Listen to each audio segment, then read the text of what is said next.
5-Minute Pearls for Clinical Practice. Today is Pearl number 2, the importance of trusting your gut feelings.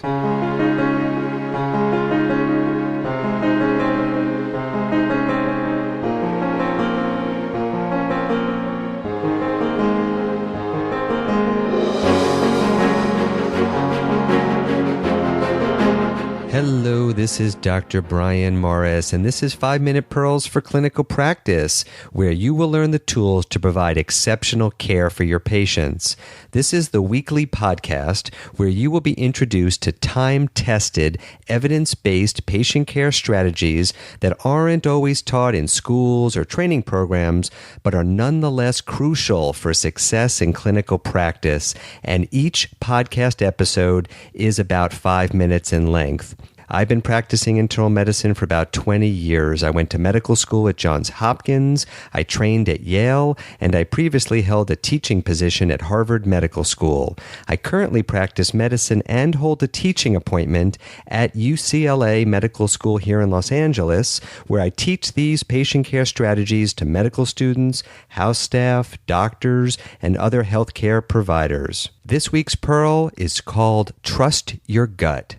Last week, we discussed the important clinical pearl to give your complete attention to the patient.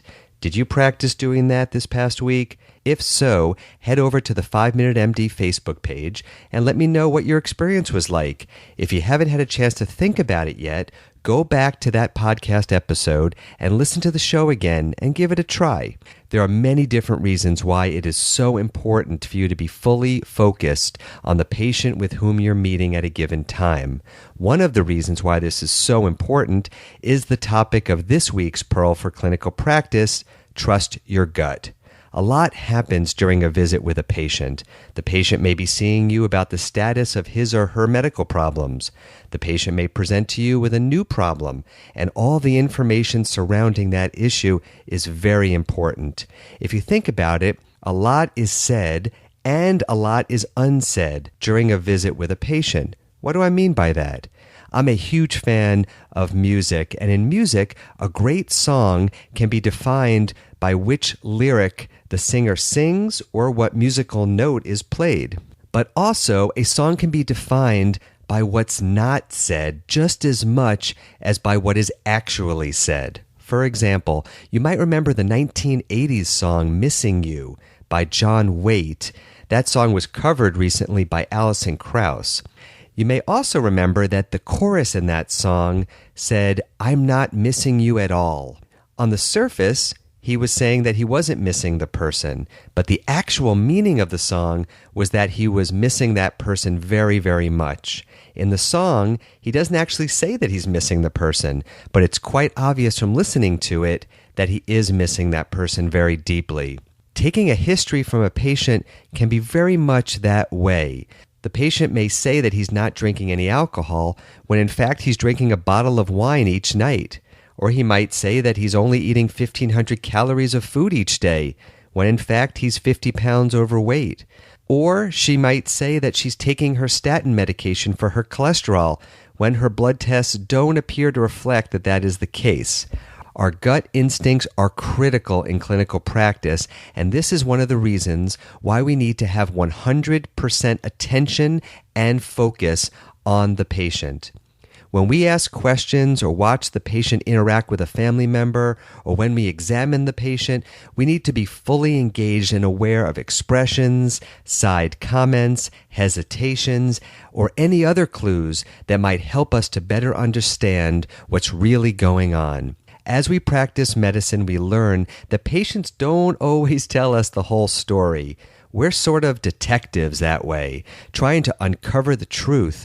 And one of the most important tools for this is to pay attention and to trust our gut feelings when we notice something doesn't quite make sense. Let's say you ask a patient about his alcohol consumption and he hesitates or changes the topic. You might get a feeling that there's something significant there, and you might want to bring the conversation back to that topic when the right moment arises. Or it might be something that you keep in the back of your mind when you review his liver function tests when the lab results come back. As you're talking to and examining a patient, try to keep a close sense of your gut feelings and let that help guide you as you work with the patient.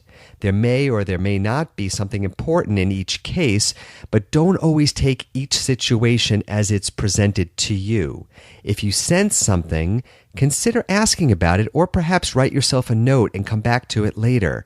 Keep in mind that our gut instincts are very, very important when we meet with patients, and these gut feelings help form the backbone of great clinical care. Remember, keep your attention on the patient and also on your gut feelings as you take your history and examine each patient. Let's keep the dialogue going. Let me know what you think of this week's Pearl for Clinical Practice to trust your gut feelings. Post your comments and experiences on the 5 Minute MD Facebook page. Follow us on Twitter at Brian Morris MD and visit us anytime on our website, 5minutemd.com. Let your friends know about the podcast and make sure that you are subscribed on iTunes. If you are subscribed on iTunes, you will receive our new episodes when they are posted. Thank you so much for listening. I will see you at the next 5.